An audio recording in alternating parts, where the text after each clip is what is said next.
నుంచి దాదాపు 10 మంది అభ్యర్థులు పోటీ చేస్తున్నారు. కేవలం టీఆర్ఎస్ కాంగ్రెస్ అభ్యర్థుల మధ్య ప్రధాన పోటీ ఉండబోతోంది. గత ఎన్నికల్లో ఇక్కడ పోటీ చేసి గెలిచిన విశ్వేశ్వర్ రెడ్డి కాంగ్రెస్ లో చేరారు. గతంలో కాంగ్రెస్ నుంచి పోటీ చేసి ఓడిన కార్తిక్ రెడ్డి ఈసారి టీఆర్ఎస్ లో ఉన్నారు. దీంతో ఈ నియోజకవర్గంలో గెలుపుపై ప్రధాన పార్టీలు వ్యూహాలు రచిస్తున్నాయి. దీనికి సంబంధించి పూర్తి సమాచారం మా ప్రతినిధి జయసారథి అందిస్తారు. జయసారథి, 17వ లోక్సభకు 7 దశల్లో ఎన్నికలు జరగబోతున్నాయి. అందులో మొదటి దశలో 91 స్థానాలకు కొద్దిసేపటి క్రితం ఎన్నికల నోటిఫికేషన్ విడుదలైంది. ఈ మొదటి దశలోనే తెలంగాణలో ఉన్న 17 లోక్సభ స్థానాలకు కూడా ఎన్నికలు జరగబోతున్నాయి. దీంట్లో మనం ఇప్పుడు తెలంగాణలోని చేవెళ్ల పార్లమెంటు ఎన్నికల రిటర్నింగ్ అధికారి కార్యాలయం వద్ద ఉన్నాం. ఈ చేవెళ్ల పార్లమెంటుకు రంగారెడ్డి కలెక్టర్ ఎన్నికల రిటర్నింగ్ అధికారిగా వ్యవహరించబోతున్నారు. ఈ చేవెళ్ల పార్లమెంటు సంబంధించి ఎన్నికల రిటర్నింగ్ అధికారి కార్యాలయాన్ని రాజేంద్రనగర్ మండల కార్యాలయంలో ఏర్పాటు చేశారు. ఇక్కడ ఎన్నికల నామినేషన్ల కోసం ప్రత్యేక ఏర్పాట్లు కూడా ఏర్పాటు చేశారు.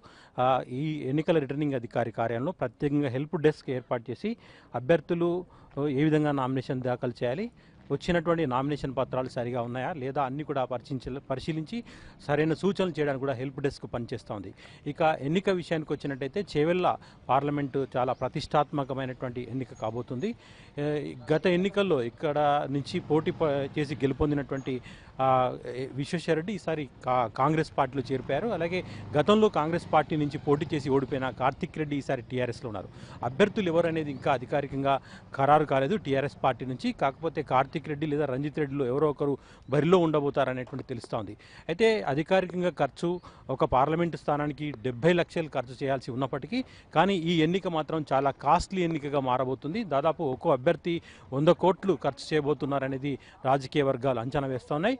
అయితే ఈ ఎన్నికల్లో అత్యంత ప్రతిష్టాత్మకమైనటువంటి ఈ ఎన్నిక మీద తెలంగాణ వ్యాప్తంగా కూడా దృష్టి ఉంది. దాదాపు ఎక్కువ సంఖ్యలోనే ఒక 10 మంది వరకు అభ్యర్థులు పోటీ పడితే అవకాశం ఉన్నప్పటికీ కేవలం ఇద్దరి మధ్య ప్రధానంగా పోటీ ఉంది. ఈ పోటీ కూడా ప్రధానంగా ఉండడానికి కారణం ఏంటంటే గతంలో పోటీ చేసినటువంటి అభ్యర్థులు పార్టీ మారిపోవడం, అలాగే గతంలో టీఆర్ఎస్ నుంచి గెలుపొందినటువంటి విశ్వేశ్వర్ రెడ్డి టీఆర్ఎస్ అలాగే కేసీఆర్పై కేటీఆర్పై చాలా తీవ్ర స్థాయిలో విమర్శలు చేస్తున్న నేపథ్యంలోనే అధికార పార్టీ కూడా చాలా ప్రతిష్టాత్మకంగా తీసుకుంది.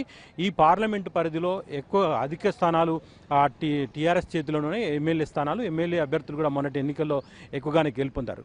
కాకపోతే ఇప్పుడు మాత్రం అభ్యర్థి బేస్గా ఎలక్షన్ జరగబోతున్నాయని భావిస్తున్నారు. అదే జరిగినట్టయితే ఈ పోటీ చాలా రసవత్తరంగా ఉండే అవకాశం ఉంది. ఈ నేపథ్యంలో అధికార పార్టీ టీఆర్ఎస్ అలాగే ప్రతిపక్ష కాంగ్రెస్ కూడా ఈ ఎన్నికను చాలా ప్రతిష్టాత్మకంగా తీసుకోబోతున్నాయి. Video journalist శశికాంత్తో Jayasarathi from Chevella ఎన్నికల రిటర్నింగ్ అధికారి కార్యాలయం నుండి. మల్కజ్గిరి నియోజకవర్గాలకు సంబంధించి నామినేషన్ల స్వీకరణ జరుగుతోంది. ఈ నెల 25 వరకు నామినేషన్లను స్వీకరిస్తారు.